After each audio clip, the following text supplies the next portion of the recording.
500 550 नई यूनिवर्सिटीज बनी इन 10 सालों में, जबकि ये बहुत कुछ कर सकते थे, कुछ नहीं करा देश के लिए। पटरी बनाई थी, पटरी तो खड़े हुए थे, हिल रहे थे, कहाँ से चलेगी? उसको भी तो मजबूती देना था ना हमें। दीवारें पटवा दी ट्रकों के पीछे, बसों के पीछे, उसको लागू क्यों नहीं किया?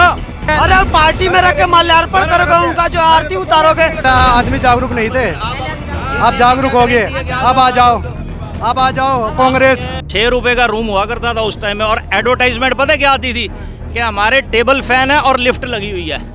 भारत का जो पहला 5 स्टार होटल था उसमें 1906 में टाइम्स ऑफ इंडिया में ऐड आई थी, 6 रुपये एक दिन का किराया है, और उसके अंदर क्या है कि टेबल फैन है और हमारा क्या है, लिफ्ट लगी है, और फ्रेंच के शेफ खाना बनाते हैं। ये 3 पॉइंट्स बताए थे।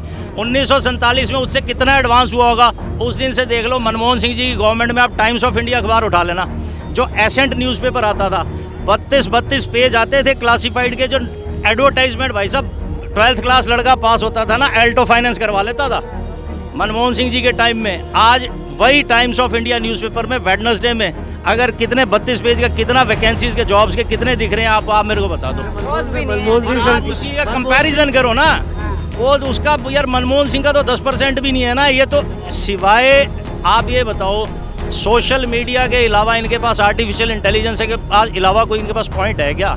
काम हुआ है कुछ पॉइंट? आप डाटा बताओ ना यार। 60 सालों में सरकारें सड़कें नहीं बना पाए, 60 सालों में सरकार सड़क नहीं बना पाई। हम ये कह रहे हैं कि आप ये देखिए, जब देश आज़ाद हुआ कितने लोगों के घर में टेबल फैन था। इंडिया पाकिस्तान बॉर्डर के ऊपर 0 फेंसिंग लाइन नहीं थी, लोग पैदल ही चले। आज भी बांग्लादेश में पैदल चले थे। देखो, हम टैक्स पेयर्स नहीं है। हमारा एक चीज़ जो कॉमन चीज़ है, हमारे पास इतनी महंगी चीज़ें क्यों है? क्योंकि हमारे पास बहुत कम लोग हैं जो टैक्स पेयर्स हैं। 1 करोड़ से ऊपर का टैक्स कितने % देते हैं यार? 5% लोग भी नहीं भारत में देते। तो रेवेन्यू तो वहीं से आएगा। या तो चीज़ें महंगी कर दो, तब आप टैक्स को कलेक्ट कर सकते हो, या आप अपनी कमाई में से टैक्स दो। तो उस चीज़ में आप टेबल फैन वाले लेवल से यार इस लेवल तक आ गए बिना टैक्स दिए, और क्या एक्सपेक्ट करते हो यार? ये इन्होंने 10 साल में दिया गया है। 10 साल में ये दिया है। 30 किलोमीटर पर डे के हाईवे मिले हैं, ठीक है। प्रधानमंत्री आवास योजना मिली है, ये भी सबको पता होगी। एक सर मैं आपकी बात पूरी सुना था, मेरी बात सुनिएगा, पूरी बात सुनिएगा। समझिए, वो भी एक समय हमने देखा जब मनमोहन जी की कांग्रेस की सरकार थी, तब सोना गिरवी रखा गया था। सोना गिरवी रखा गया था। वो उस समय तो भाजपा नहीं थी। वो हालत क्यों आई थी देश की कि सोना गिरवी रखना पड़ा? आज कांग्रेस की सरकार थी तो डबल डिजिट में इन्फ्लेशन रेट था, आज 5% के लमसम का इन्फ्लेशन रेट है। तो और क्या चाहिए देश को? और दूसरी बात, अभी हाल का डेटा है, जीपीएफ अकाउंट होता है, लगभग 2.25 करोड़ जीपीएफ नए अकाउंट खुले हैं। और सर बात कर रहे थे कि टाइम्स ऑफ इंडिया में नौकरी आती है। सर signing.com करके एक वेबसाइट है, naukri.com है, इस पर खोल के देखिए, 50 हजारों लाखों नौकरियां पड़ी हैं। आप देखिए, तो कोई जरूरी नहीं है कि हर चीज पेपर पे अवेलेबल हो, ठीक है। देखिए बात आप इस चीज़ को समझिए। इंडिया के अंदर आज 140 करोड़ लोग हैं। मैं किसी ग्रुप का मेंबर नहीं हूँ। मेरे घर में कनक ना तो नरेंद्र मोदी रख के गया है और ना गांधी फैमिली ने रखी है। मेरी 27 साल की स्टडी है, 6 प्रोफेशनल डिग्रीज है, ठीक है। 31 देश में ट्रैवल कर चुका हूँ। मैं जो बात कहने की कोशिश कर रहा हूँ ना, मैं आंकड़ों पे बात कर रहा हूँ। जापान तो हम कभी बन भी नहीं सकते, ठीक है। ऐसा कभी देश में, भारत में ऐसा कभी दिन नहीं आ सकता जब हम ये टोक्यो अपने सोचे जापान बन जाएगा। यहाँ पे बातें हैं भाई साहब, हर नेता बातें करता है। और दूसरी सबसे इम्पोर्टेंट बात है, जिसने करना होता है ना, वो भाषण नहीं देता स्टेज पे, ठीक है, रिजल्ट दिख जाता है। आज इंडिया के अंदर सिर्फ आप एक चीज़, आप मेरे को सिर्फ एक चीज़ बता दो भाई, नौकरी किस चीज़ से मिलती है? एजुकेशन से।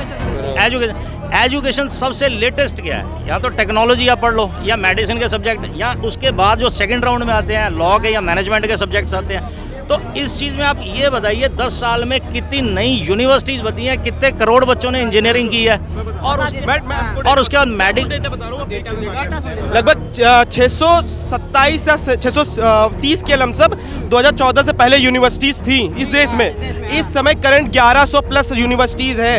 ये आप डेटा आप चेक कर लीजिएगा। ये भी बताइए यूनिवर्सिटीज़ नहीं खुली हैं। ये प्रॉपर गवर्नमेंट का डेटा है जो मैं बता रहा हूँ, आप चेक कर लीजिएगा। 500 उसके बाद IIT एम्स भी नहीं खुले हैं। एग्जैक्ट मैं डेटा नहीं, क्या नाम है, कितने हैं वो मेरे को याद नहीं है। हाँ, 5 खुले। एम्स की बात करें, पहले कितने एम्स है? इस समय 22 एम्स है। और अब ये कहेंगे कि भागलपुर वाला एम्स क्यों नहीं है? भागलपुर में जब एम्स की बात हुई थी तब नीतीश कुमार उस समय नीतीश कुमार थे और तेजस्वी यादव थे, और मतलब जब एम्स की बात हुई थी उसके बाद सरकार गिर गई थी, वहाँ पे ज़मीन नहीं मिली थी, इस वजह से भागलपुर एम्स नहीं बन पाया था। ये डेटा है। 1126 यूनिवर्सिटीज़ हो गई हैं, लगभग 500 साढ़े 500 नई यूनिवर्सिटीज़ बनी हैं इन 10 सालों में। आप क्या कहेंगे? देखिए, आप बात को समझिए, आप इस चीज़ को ऐसे मत देखिए, क्योंकि जब इन्होंने गवर्नमेंट संभाली थी 2014 से लेकर 24 तक, तब इनको जो प्लेटफॉर्म मिला था ना, उससे इन्होंने गाड़ी चलानी थी। आप ये चीज़ देखिए भाई, अगर कोई शेयर लॉन्च होता है शेयर मार्केट में, तो वो पहले के जो 10 साल या 20 साल होता है ना, वो स्ट्रगलिंग फेज होता है। 21वें साल के बाद तो उसकी मार्केट वैल्यू देखो, 2014 में इंडिया शाइनिंग की वैल्यू थी।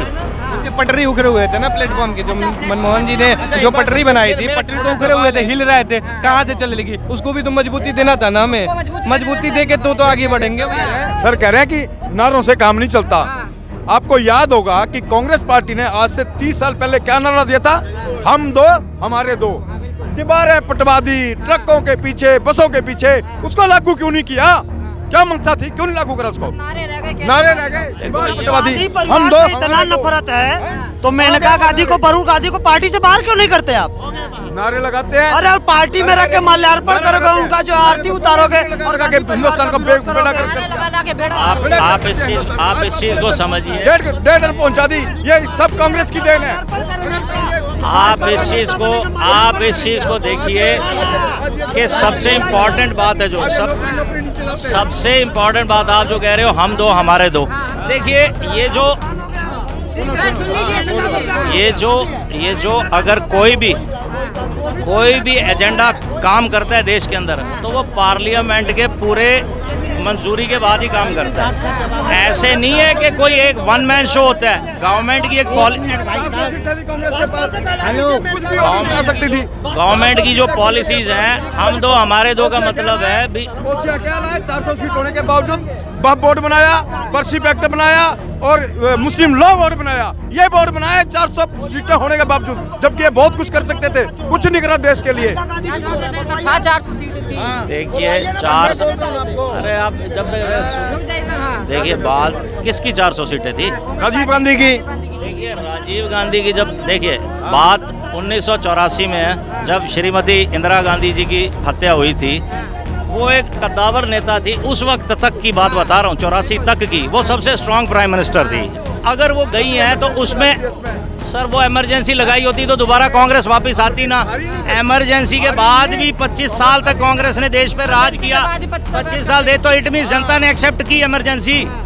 आप ये बताओ, अगर 80 से पहले इमरजेंसी लगी या जब भी इमरजेंसी लगी और उसके बाद 25 साल देश में कांग्रेस राज कर गई, तो उसका एक्सेप्टेंस था ना जनता का?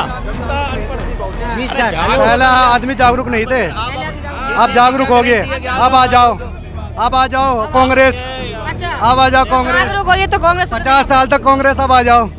हाँ 50 साल तक कांग्रेस नहीं आ पाई। भाई साहब 50 साल तक आ जाओ। अब एक बात, जो इन्होंने वादे किए थे कि भाई 15 लाख रुपए हम देंगे, 2 करोड़ नौकरियां देंगे, 100 स्मार्ट सिटीज बनाएंगे और 100 स्मार्ट सिटीज बनाएंगे। अरे सिटी बनने में, दिल्ली बनने में 5000 साल लग गए। इंद्रप्रस्थ बना, फिर हस्तिनापुर हुआ, पता नहीं कितने मुगल देखे, पृथ्वीराज चौहान देखे, यहाँ कहाँ कितने क्रांतिकारी मर गए, तब जाके शहर बनता है, कोई देश बनता है। ऐसे बोलने से थोड़ी ना।